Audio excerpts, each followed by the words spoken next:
Hello again, guys. Today we're going to take a look at how to find the surface area of prisms. Okay, now surface area is a little different. I mean, it's the same idea as area, but the surface area is how much basically wrapping paper you would need to cover an object. For example, if I drew something that looks like this,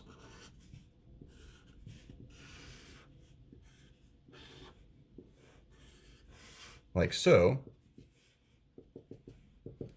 the idea behind this is you'd say if you were trying to wrap this box, how much wrapping paper would you need? And a lot of you probably see those little squares on wrapping paper now. Basically, that's the area of the surface area of the box, is how many of those squares you would need in order to cover it perfectly. Now, obviously, when you wrap something, sometimes you overlap a little bit so you can tape stuff down. But in this case, we're going to find the surface area is just the outside, the area of the outside surfaces. So in this particular case, basically what you need to do is find the area of each side of this picture. This is a rectangular prism. So the first thing we're going to do is we're going to say, all right, well, down here we've got a rectangle, and it is 3 by 5. So what we're going to do is we're going to take 3 times 5, and then we're going to say, well, that same rectangle happens up here, doesn't it?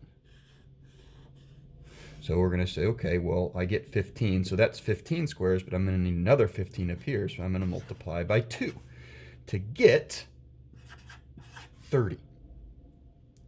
Okay, so then we say, well, we've got the bottom and the top. We now have to get these sides. So I have to get this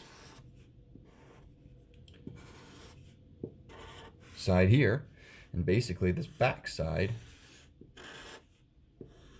there. And each of these, this is 3 by 10.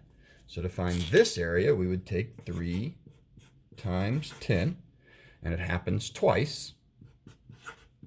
So 30 times 2 is 60. So 30 squares to cover that, 60 total when you add that in.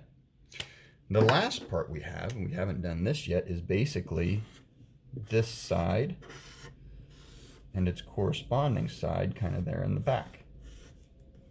Okay, this is 5 by 10. So we would take 5 times 10 times 2. 5 times 10 is 50. Times 2 is 100. There you go. To find the total surface area, I now add up the areas of all the sides.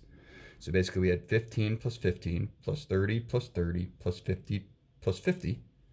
So 30 plus 60, oops, plus 100, should be a plus sign, is equal to 190 square inches.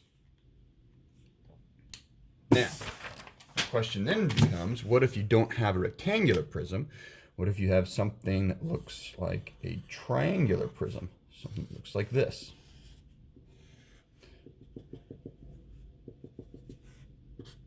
This is 12 centimeters, this is 6 centimeters, this is 8 centimeters, and then this right here, the slant is 10 centimeters. Well, we need to do it the same way. We need to find the area of each side of this picture. So if you start here on the front and you say, okay, this is a triangle. To find the area of a triangle, I take the base times the height, and then I take half of that. So that would be 48. Half of 48 is 24. Now remember, though, that the triangle happens twice. There's a triangle here and the same triangle back here. So I multiply that by 2. So I get that this is 48 square centimeters. Now this one's a little bit different in that it now has the sides on this are now basically 3 rectangles. There's a rectangle right here. And this rectangle is 12 by 10. So you would take 12 times 10 to get that area. There's a rectangle on the bottom. This rectangle is 6 by 12. So you would take 6 times 12 to get 72.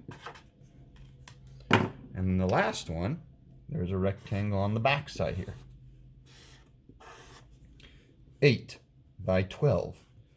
So 8 times 12 is equal to 96. At the end of all this, we're going to add all these together to find the total area. So 48 plus 120 plus 72 plus 96 is equal to, for a total of 336 squares. That's it. There is a short Google Classroom assignment on Google Forms. Have a good rest of the week.